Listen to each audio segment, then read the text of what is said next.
Hello my dear friends, ജീവിതം എന്ന മഹായാത്രയിൽ ഉയർച്ചയും താഴ്ചയും ഉണ്ടാകാം.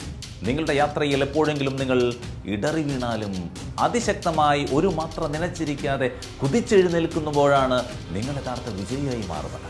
കഴിഞ്ഞ കാലത്തിൻ്റെ പരാജയങ്ങളിൽ നിന്നും പാഠം ഉൾക്കൊണ്ടുകൊണ്ട് ജീവിതത്തിൻ്റെ മുന്നോട്ടേക്ക് ഒരു കുതിരയെപ്പോലെ കുതിക്കുമ്പോഴാണ് വിജയം നിങ്ങളെ കടാക്ഷിക്കുന്നത്. Life is a challenging game. Are you ready to face that challenging game? Then please welcome, this is me, Surya Dhanish. You are watching Brilliant Quiz 2020.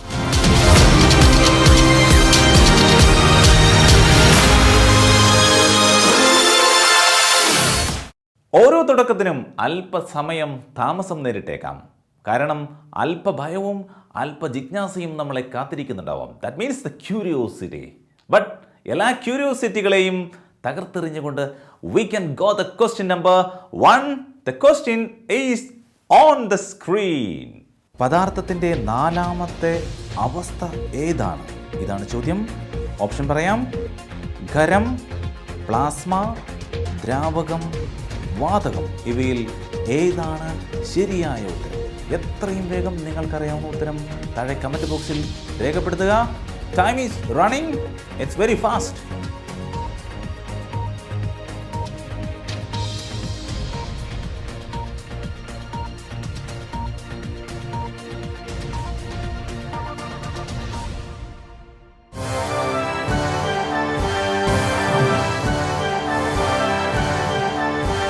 ഉത്തരം plasma.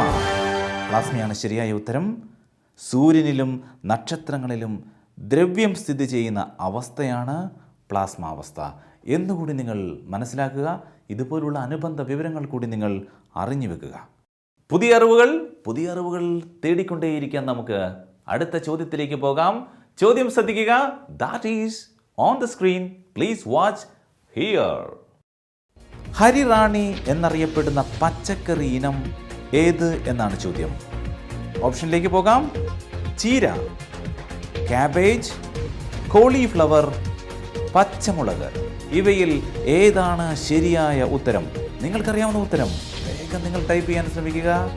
Never miss any question. Time is running very fast.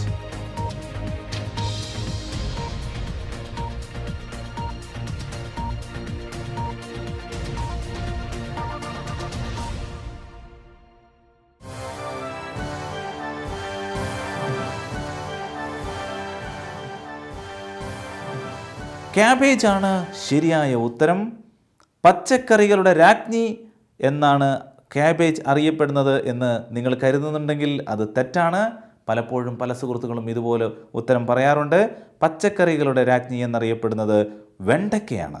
അതുപോലെ തന്നെ എണ്ണക്കുരുക്കളുടെ രാജ്ഞി എന്നറിയപ്പെടുന്നത് എള്ളാണ്. ഓർക്കുക, പച്ചക്കറികളുടെ രാജ്ഞി എന്നറിയപ്പെടുന്നത് വെണ്ടയ്ക്കയും എണ്ണക്കുരുക്കളുടെ രാജ്ഞി എന്നറിയപ്പെടുന്നത് എള്ളുമാണ്. ഇതുപോലുള്ള അനുബന്ധ പോയിന്റുകൾ കൂടി നിങ്ങൾ ഓർത്തിരിക്കേണ്ടതാണ്.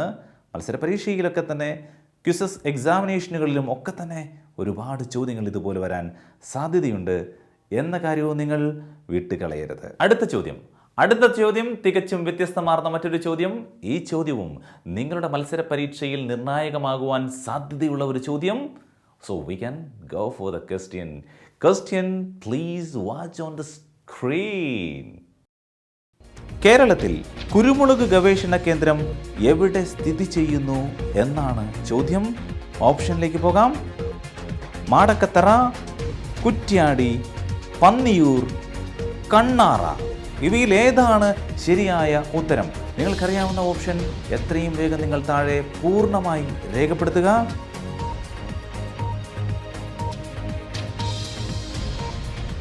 ജസ്റ്റ് സെക്കൻഡുകൾ മാത്രമാണ് ബാക്കിയുള്ളത്.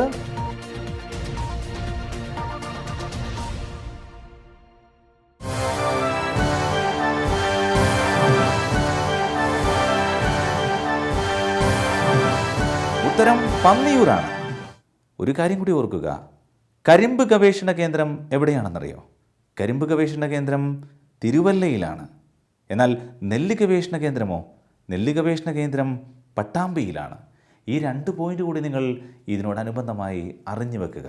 കാരണം മത്സര പരീക്ഷയിൽ സാധ്യതയുള്ള ചില പോയിന്റുകളാണ് എന്നതുകൊണ്ട് ഞാൻ പറഞ്ഞു എന്ന് മാത്രം.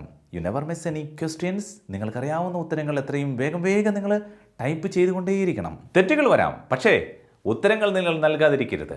ഏത് ചോദ്യത്തിനും നിങ്ങൾക്കറിയാവുന്ന ഉത്തരം നിങ്ങൾ കമൻറ്റ് ചെയ്യുമ്പോഴാണ് യഥാർത്ഥത്തിൽ നിങ്ങൾ നിർഭയനായി മാറുന്നത്. Fearless personality. So let's go the next question with fearless mentality. നക്ഷത്ര ആമകൾക്ക് പേരുകേട്ട കേരളത്തിലെ വനപ്രദേശം ഏത് എന്നാണ് ചോദ്യം. നക്ഷത്ര ആമകൾക്ക് പേരുകേട്ട കേരളത്തിലെ വനപ്രദേശം silent valley, Thekkady, Chinnar, Neyyar. Which is the right answer? Please type below very fastly. Time is going very fast.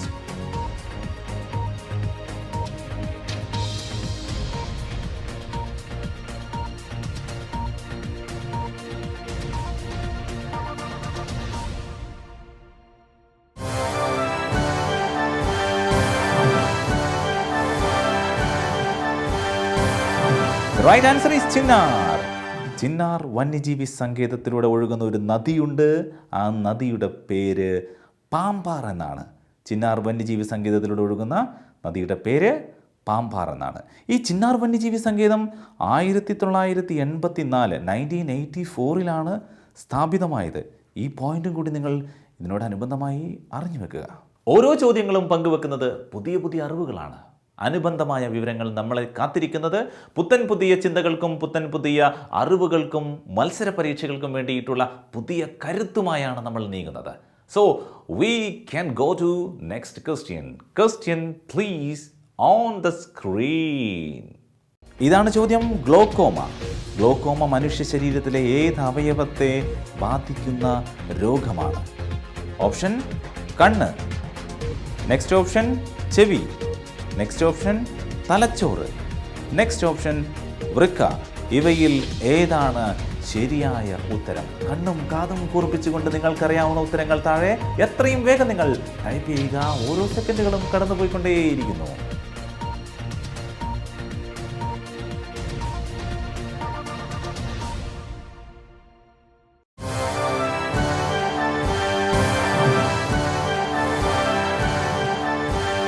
Right answer is കണ്ണ്. ചെവി, തലച്ചോറ്, വൃക്ക ഇവയിൽ നിന്നും നമ്മൾ തിരഞ്ഞെടുത്ത ഉത്തരം കണ്ണാണ്. കണ്ണിനെ ബാധിക്കുന്ന രോഗമാണ് ഗ്ലോക്കോമ. എന്നാൽ തൈറോയിഡ് ഗ്രന്ഥിയെ ബാധിക്കുന്ന ഗോയിറ്റർ എന്ന രോഗത്തെ നിങ്ങൾക്കറിയാമല്ലോ. അതേപോലെ തന്നെ തലച്ചോറിനെ ബാധിക്കുന്നത് പേവിഷബാധയാണ് തലച്ചോറിനെ ബാധിക്കുന്നത്. അതും കൂടി നിങ്ങൾ ഇതിനോടനുബന്ധമായി ഓർത്തു വെക്കുക.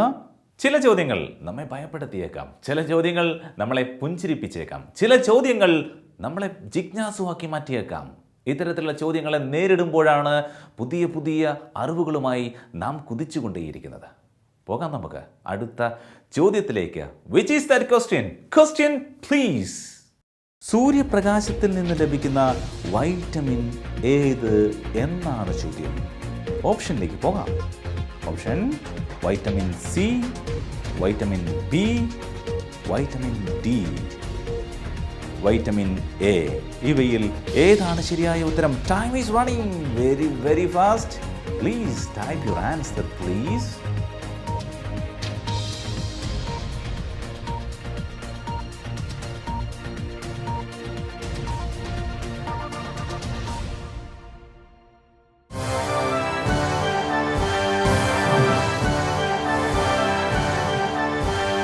Vitamin D is the right answer. Vitamin D ആണ് ശരിയായ ഉത്തരം.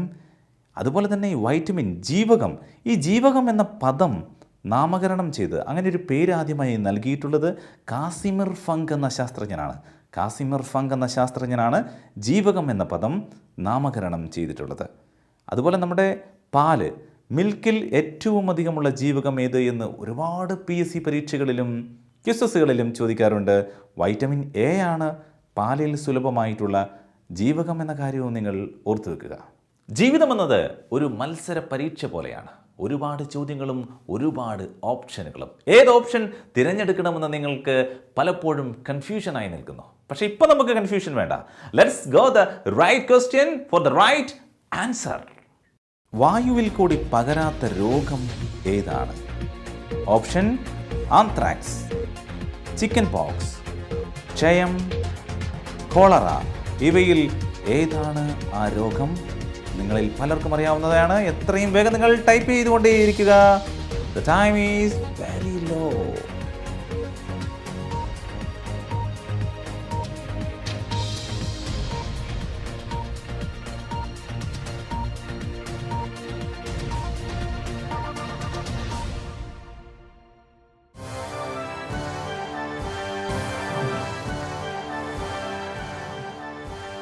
Right answer is cholera.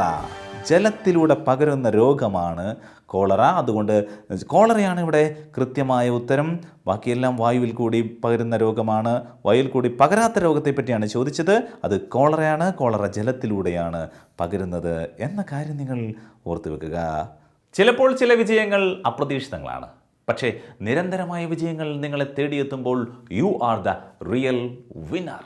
വിന്നറാകാൻ വേണ്ട ആ ചോദ്യം നിങ്ങൾക്ക് മുന്നിൽ നൽകുന്നു. Please watch on the screen. Kudumbashree mission വഴി കേരളത്തിൽ നടപ്പിലാക്കിയ ജൈവ പാട്ടകൃഷി സമ്പ്രദായം ഏത് പേരിലാണ് അറിയപ്പെടുന്നത് എന്നാണ് ചോദ്യം. ഓപ്ഷനിലേക്ക് പോയാലോ? ഹരിതശ്രീ, ആജീവിക, ധനലക്ഷ്മി, ഹരിത കേരളം. ഇവയിൽ ഏതാണ് ശരിയായ ഉത്തരം?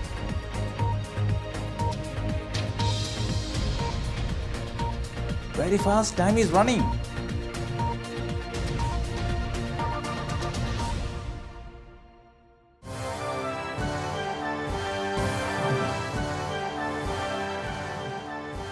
ഉത്തരം ഹരിതശ്രീയാണ്.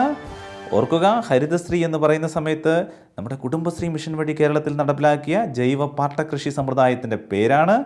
എന്നാൽ കുടുംബശ്രീ ഏത് വർഷമാണ് ആരംഭിച്ചതെന്നറിയോ? 1998 മെയ് 17 കുടുംബശ്രീ പദ്ധതി ഉദ്ഘാടനം ചെയ്തത് ആരാണെന്നറിയോ? AB വാജ്പേയി ആണ്. മലപ്പുറം ജില്ലയിലായിരുന്നു ആദ്യമായി അദ്ദേഹം അത് ഉദ്ഘാടനം ചെയ്തത്. അപ്പോൾ 1998 മെയ് 17. ഒരു കാര്യം ഓർക്കുക, ഇതുപോലെ മത്സര പരീക്ഷയിൽ നിരന്തരമായി ചോദിക്കുന്ന ചോദ്യ വിഭാഗങ്ങൾ ഉൾപ്പെടുത്തി വരാനുള്ള LDC പരീക്ഷ, ലാസ്റ്റ് ഗ്രേഡ് പരീക്ഷ, പോലീസ് കോൺസ്റ്റബിൾ തുടങ്ങിയ പരീക്ഷകൾക്ക് വേണ്ടിയുള്ള പ്രത്യേക പരിശീലന പദ്ധതി ഇപ്പോൾ ഞങ്ങൾ ആരംഭിച്ചിട്ടുണ്ട്.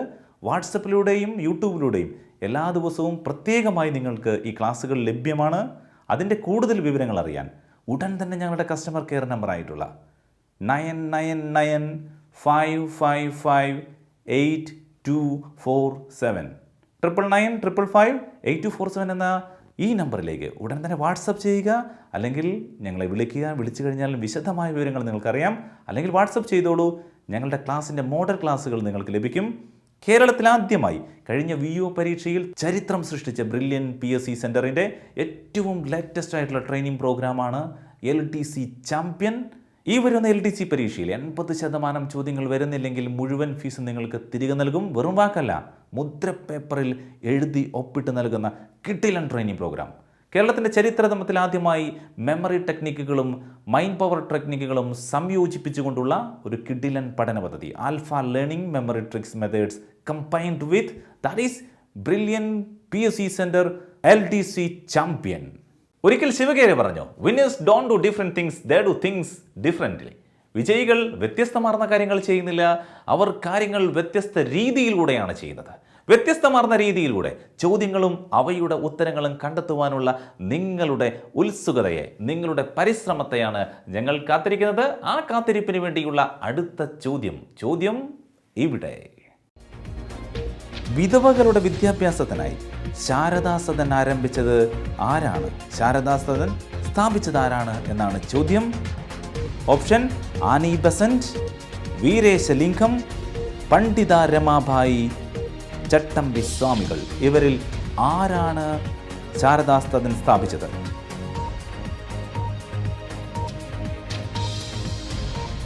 Time is running very fast. Please type your answer.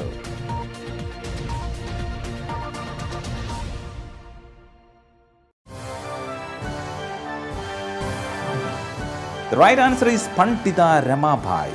Mumbai ആസ്ഥാനമായി പണ്ഡിത രമാഭായി ആരംഭിച്ചതാണ് ശാരദാസദൻ എന്ന് നിങ്ങൾ ഓർക്കുക. 1889 മാർച്ച് 11 പണ്ഡിത രമാഭായി ശാരദാസദൻ ആരംഭിച്ചത്. അതേപോലെ വീരേശലിംഗത്തെ പറ്റി പറയുകയാണെങ്കിൽ ആന്ധ്രാപ്രദേശത്തിൽ നവോത്ഥാനത്തിന് തുടക്കം കുറിച്ച റിനൈസൻസ് പേഴ്സണാലിറ്റിയാണ് വീരേശലിംഗം. അപ്പോൾ റിനൈസൻസുമായി ബന്ധപ്പെട്ട പോയിന്റുകൾ പഠിക്കുമ്പോൾ ഇതുപോലുള്ള കാര്യങ്ങളൊക്കെ നിങ്ങൾ ഓർത്തു വെക്കുക. ചില ചോദ്യങ്ങൾക്ക് താഴെ നിങ്ങൾ എ എന്നോ ബി എന്നോ സി എന്നോ ഡി എന്നോ മാത്രം എഴുതിയാൽ പോരാ, പൂർണ്ണമായി നിങ്ങൾ ഉത്തരങ്ങൾ കമൻറ്റ് ചെയ്യാൻ ശ്രമിക്കുക. പൂർണ്ണമായ ഉത്തരങ്ങൾ കമൻറ്റ് ചെയ്യുമ്പോഴാണ് നിങ്ങൾ കൃത്യമായ ആ ചോദ്യവും ഉത്തരവും മനസ്സിലേക്ക് ആവാഹിക്കപ്പെടുന്നത്. So we can grab the question and the options and the answer. So we need for going next question. ജനാധിപത്യത്തിൻ്റെ സൂര്യ തേജസ് എന്നറിയപ്പെടുന്ന നിയമം ഏത് എന്നാണ് ചോദ്യം. ഫസ്റ്റ് ഓപ്ഷൻ വിവരാവകാശ നിയമം, സെക്കൻഡ് ഓപ്ഷൻ സൈബർ നിയമം, തേർഡ് ഓപ്ഷൻ മനുഷ്യാവകാശ സംരക്ഷണ നിയമം, ഫോർത്ത് ഓപ്ഷൻ സ്ത്രീ സംരക്ഷണ നിയമം. വെരി ഫാസ്റ്റ് ആൻസർ നിങ്ങൾ എത്രയും വേഗം നിങ്ങൾ താഴെ ടൈപ്പ് ചെയ്യുക. Never miss any question.